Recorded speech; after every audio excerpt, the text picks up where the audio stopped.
Hello my loving students, welcome to my channel help study. 2023-এর মাধ্যমিক life সায়েন্সের question পেপারটা ভালো করে দেখো, বিভাগ গ এবং বিভাগ ঘ। চলো শুরু করি। বিভাগ গ। 3.1 হাঁচি ও কাশি প্রতিবর্ত দুটি বিপদ এড়াতে সাহায্য করে, বক্তব্যটি যথার্থতা বিচার করো। 3.2 জিব্বারেলিন হরমোন কিভাবে বীজের অঙ্কুরোদ্গম ঘটায় ও উদ্ভিদের দৈর্ঘ্য বৃদ্ধি করে। 3.3 হৃৎপিণ্ড ও লোহিত রক্তকণিকার ওপর থাইরক্সিন হরমোনের একটি করে প্রভাব লেখো। 3.4 নিচের শব্দ দুটি ব্যাখ্যা করো। Ganglia, synapse. 3.5 অ্যামাইটোসিস কোষ বিভাজনের দুটি বৈশিষ্ট্য লেখো। 3.6 ইন্টারফেজের G1 দশার দুটি ঘটনা উল্লেখ করো। 3.7 উদ্ভিদের একটি উপযুক্ত উদাহরণের সাহায্যে খণ্ডীভবন প্রক্রিয়াটি ব্যাখ্যা করো। 3.8 বিবাহ সম্পর্ক স্থাপনের ক্ষেত্রে জেনেটিক কাউন্সেলিংয়ের গুরুত্ব কী।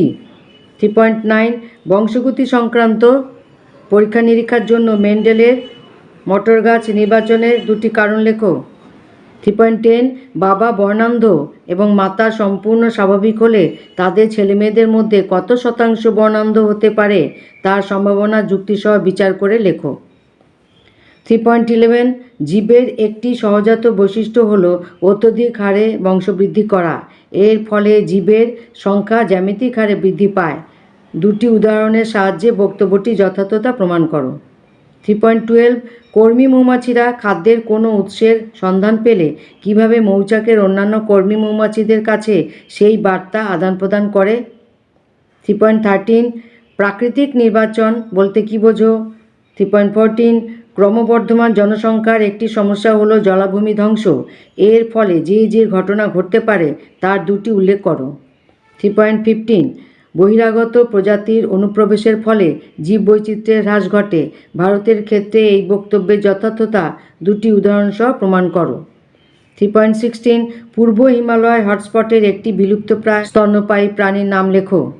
3.17 জীববৈচিত্র্য সংরক্ষণে জয়েন্ট ফরেস্ট ম্যানেজমেন্ট এবং পিপলস ডাইভার্সিটি রেজিস্টার পিবিআর এর একটি করে ভূমিকা লেখো। ভীষণ ইম্পর্টেন্ট, সব জায়গায় দেখা যাচ্ছে। বিভাগ ঘ নিচের 6টি বা তার বিকল্প প্রশ্নের উত্তর লেখো। প্রতিটি প্রশ্নের মান 5। প্রশ্নের মান বিভাজন 3 + 2 5 হতে পারে, 2 + 3 5 হতে পারে, 5 হতে পারে।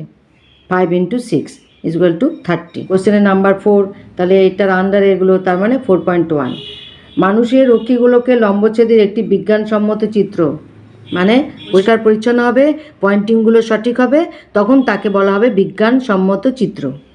অঙ্কন করো এবং নিম্নলিখিত অংশগুলি চিহ্নিত করো। Choroid, lens, cornea, vitreous humour. 3 + 2 আঁকাতে 3 আর পয়েন্টিংয়ে 2, হাফ করে 4টে। অথবা প্রাণীকোষের মাইটোসিস কোষ বিভাজনের অ্যানাফেজ দশার একটি বিজ্ঞানসম্মত চিত্র অঙ্কন করে নিম্নলিখিত অংশগুলো চিহ্নিত করো। সেন্ট্রোমিয়ার, অপত্য ক্রোমোজোম, মেরু অঞ্চল, বেমতন্তু। 3 + 2 যে কোনো একটা, যেটা তোমার সবচেয়ে ভালো হবে, যেটা পুরোপুরি কারেক্ট হবে, সুন্দর হবে, সেটা অ্যাটেন্ড করবে।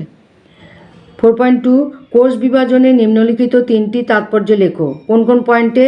বৃদ্ধি, ক্ষয়পূরণ ও প্রজনন, এই 3টে পয়েন্টে 3টে তাৎপর্য লিখতে হবে। এটা আলাদা পাঠ। জীবজগতে মিওসিস কোষ বিভাজনের সংঘটন স্থানগুলো সারণীর সাহায্যে লেখো। কোথায় ঘটে? 3 + 2 অথবা মাইক্রো প্রোপাগেশন পদ্ধতিটি ব্যাখ্যা করো। অযৌন ও যৌন জননের মধ্যে নিম্নলিখিত 3টি বিষয়ে পার্থক্য নিরূপণ করো। কী কী বিষয়?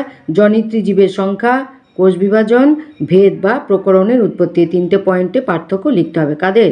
অযৌন এবং যৌন জননের মধ্যে। 2 + 3 এটা নাম্বারিং কেমন করে করবে? যদি এটা আনসার করো লিখবে 4.2 অথবা, আমি দেখিয়ে দিয়েছি, তাও আবার দেখাচ্ছি, 4.2 অথবা।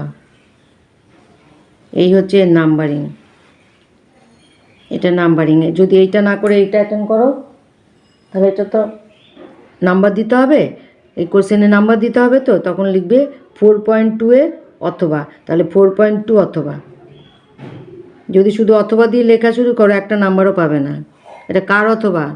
4.2 এ না 4.3 না 4.4 এর? কিছুই বোঝা যাবে না। সেই জন্য তোমাকে একদম পার্টিকুলারলি লিখতে হবে।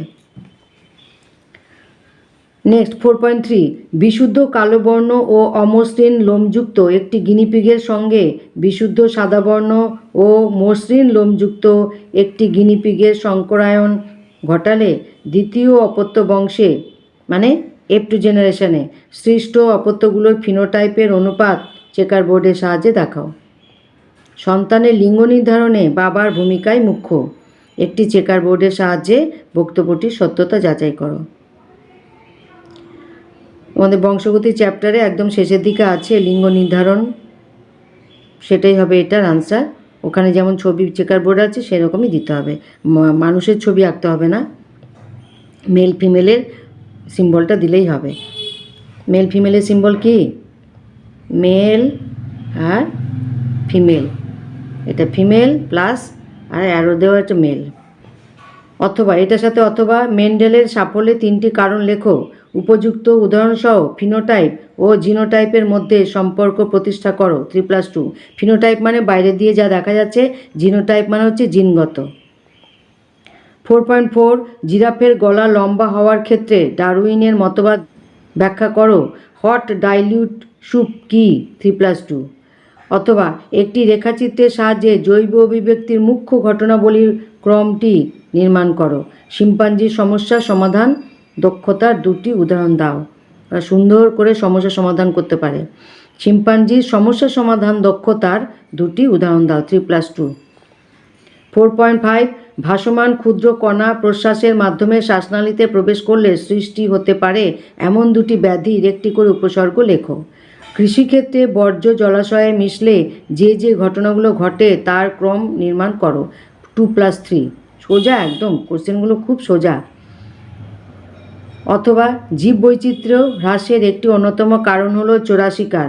এর ফলে যে সকল বন্যপ্রাণী আজ বিলুপ্তির পথে তাদের যে কোনো 3টির একটি তালিকা তৈরি করো। জীববৈচিত্র্যের সংরক্ষণ পদ্ধতিগুলো একটি সারণীর সাহায্যে দেখাও। 3+2। 4.6, সুন্দরবনের 3টি পরিবেশগত সমস্যা হলো 3টি বলেছে। 1 নম্বর খাদ্য খাদকের সংখ্যার ভারসাম্যে ব্যাঘাত, 2 নম্বর নগরায়নের জন্য লবণাম্ব উদ্ভিদ ধ্বংস, 3 নম্বর সমুদ্র জলের উচ্চতা বৃদ্ধি। এই সমস্যা 3টির সম্ভাব্য ফলাফল বিশ্লেষণ করো। 3 আছে। ভারত ও ভারতের বাইরে ভৌগোলিক অঞ্চলে ব্যাপ্ত এমন একটি জীববৈচিত্র্য হটস্পটের অবস্থান ও ওই হটস্পটে একটি বিপন্ন জীবের নাম লেখো। 3+2, বিপন্ন জীব মানে যে জীবগুলো বিলুপ্ত হয়ে যাচ্ছে। এটার সাথে অথবা শব্দচিত্রের মাধ্যমে নাইট্রোজেন চক্রটি বর্ণনা করো। নাইট্রোজেন চক্রটি ব্যাহত হলে যে যে সমস্যার সৃষ্টি হতে পারে তার 2টি বিশ্লেষণ করো। এটা খুব সহজেই নাম্বার উঠে আসবে। আমি শর্ট ভিডিওতে দিয়েছি নাইট্রোজেন চক্র, পুরো ছবিটা সুন্দর করে এঁকে দিয়েছি, তোমরা ওখান থেকে দেখবে। কিন্তু তোমরা প্লেলিস্টে গিয়ে সমস্ত ভিডিওগুলো দেখবে। আমার ভিডিওতে ডেসক্রিপশন বক্সে যাবে, সেখানে গিয়ে প্লেলিস্টের নামটা পাবে, সেখান থেকে প্লেলিস্টে গিয়ে সমস্ত ভিডিওগুলো দেখবে। সবগুলো টেস্টের জন্য এবং মাধ্যমিকের জন্য খুবই ইম্পর্টেন্ট। এই নাইট্রোজেন চক্রটাও আমি ওখানে ছবিতে দিয়েছি, আর এটা তো বইতেই পেয়ে যাবে। 2 নম্বর আছে, একদম কাটায় কাটায় উত্তর দিতে হবে। 2 নম্বর আছে কিন্তু টু দ্য পয়েন্ট উত্তর দিতে হবে। ওই গাদাখানেক লিখে দিয়ে এলাম, তারপরে কি হলো, পরের কোশ্চেনটা অ্যাটেন্ড করতে পারলাম না, হল থেকে ঘন্টা বেজে গেল, খাতা জমা দিতে হলো, বাইরে এসে কাঁদলাম, ওসব করলে হবে না। একদম টু দ্য পয়েন্টে উত্তর লিখতে হবে। 2 নম্বর মানে হচ্ছে কি 4 থেকে 5টা সেন্টেন্স, 4 থেকে 5টা বাক্য। এটা মানে যার নাম্বার থাকবে তার ডবল বাক্য। হ্যাঁ, বাক্যটা যদি তুমি ছোট ছোট করো সেইটা না, সেই ক্ষেত্রে খাটবে না। ওকে, আশা করি ভিডিওটা উপকারে লাগবে। ভিডিওটা উপকারে লাগবেই, আমি জানি। ঠিক আছে, সাবস্ক্রাইব করবে চ্যানেলটা। চ্যানেলের নাম হেল্প স্টাডি। যারা সাবস্ক্রাইব করে দিয়েছো already, thank you so much. Like comment share করো, প্লেলিস্ট দেখো, কমিউনিটি পোস্ট দেখো।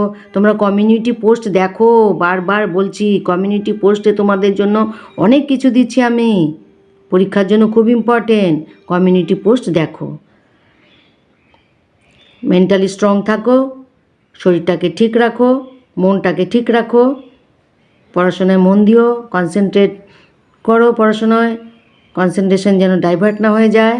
ঠিকমতো খাওয়া দাওয়া করো, ভালো মুডে থাকো বাড়িতে, ঠিক আছে? Best of luck. Thank you, love you all. বিভাগ ক কমিউনিটি পোস্টে আসছে, কমিউনিটি পোস্টে নজর রাখো।